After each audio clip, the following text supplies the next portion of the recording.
I'm Chef Jasper, and today the spotlight is on the dairy. That's right, we're in Kansas, and I absolutely love the farm that we are at right now, the dairy farm.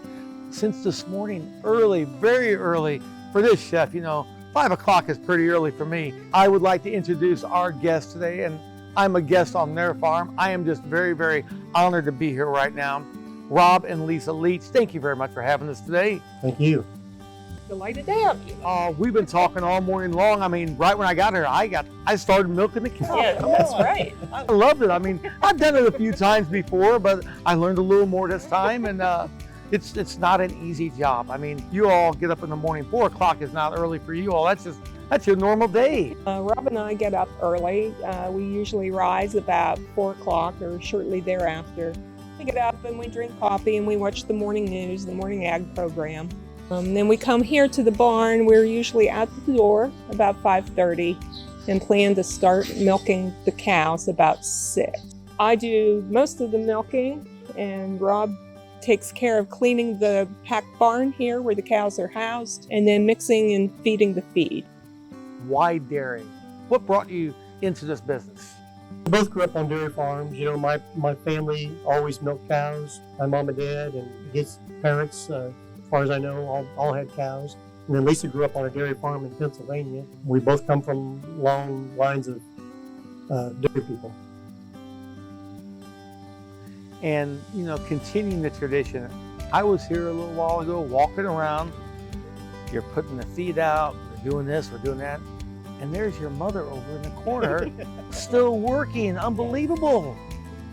She's a very young 80, so she's. And she wouldn't have it any other way. We don't ask her to. She wants to be out here. You know each and every one of these cows. Yeah. Not only by their name, but they have the tags and all that too. But you know them when you're feeling. You're saying, well, she needs to be milked a little more. She's a little heavier. This and that. And that's the advantage of only milking a few cows. And like Rob has said, we enjoy showing cattle, so they get a little more personalized care. But yeah, we pretty much know them inside and out. And there's a lot of details that people don't realize. You just don't wake up in the morning and just start milking cows. I didn't even know myself, but what goes on actually behind the scenes. And when I say behind the scenes, we're talking about the feed. I got the feed this morning. I mean, I got up in the tractor. I mean, come on. That was very unusual for me. But I mean, the different mix and what you put into it, it's just not, well, we're gonna put some grain in here and put some hay in there and that's it. It's a science to it. Oh yeah, we have a nutritionist we work with. These cows get a very specific diet, and that's constantly being changed. It changes with the time of year. It changes with the ingredients that we have on hand. The hays that we raise, the feed that we buy, the corn silage, which I showed you.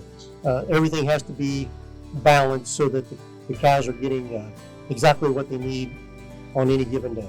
Here, you see the trucks come pick up the milk. You're feeding America. You're feeding. Here we are in Kansas. That's what it's all about to me. And this goes on for 7 days, 365 a year. There's no downtime. Well, we're not going to take a couple weeks and slow down. They're going to go out to pasture. That doesn't happen here. So if we're gone for any length, even an afternoon, somebody else is going to be here picking up the slack. So, well, you put a lot into this farm. Unfortunately, a few years ago, tragedy struck. We don't like to talk about it, but the tornado came here. The house I live in was built in 1884. The barn that we milked the cows in was built in the mid-1800s. We just assumed that it would always be here, And then we had a mile-wide F4 tornado that came through, and we were very lucky because we had adequate warning. We had 24 minutes notice, and we were able to get ourselves out of harm's way. And we opened all the gates and let the cows, go. And we never lost any cattle in the barn. We were lucky. We had 100 volunteers a day for 3 weeks. I can't even wrap my head around that. It's not just Kansas, it's the dairy community. It's we have people from all over the country. I think that right now the future's bright for American agriculture and American dairy. People are looking to get that product. We just want people to enjoy milk and try milk and understand that it's, it's a good nutritious product, and it's perfectly natural and healthy. Well, I know myself, I love my dairy, I love my milk. Milk and cookies at the end of the night. I don't think it gets any better than that, of course. How many, I didn't even get to ask you that, how many gallons of milk or pounds, how many gallons do you produce a day? It's about 250 gallons Yeah. a day. And just imagine that, I mean, 250 gallons a day and less than 48 hours, a lot less than that, and we have it on the shelves and we're drinking it right now. Right. I mean, that's, I don't think it's any more fresh or any more local than that right there.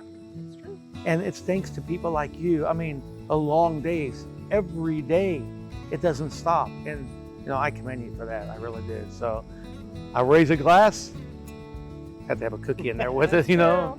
And thank you both for all you do. And I am honored to be here today with you on the farm. It was a pleasure having you. Glad Thank to you. have you. All right. Here we go. There you go. Cheers.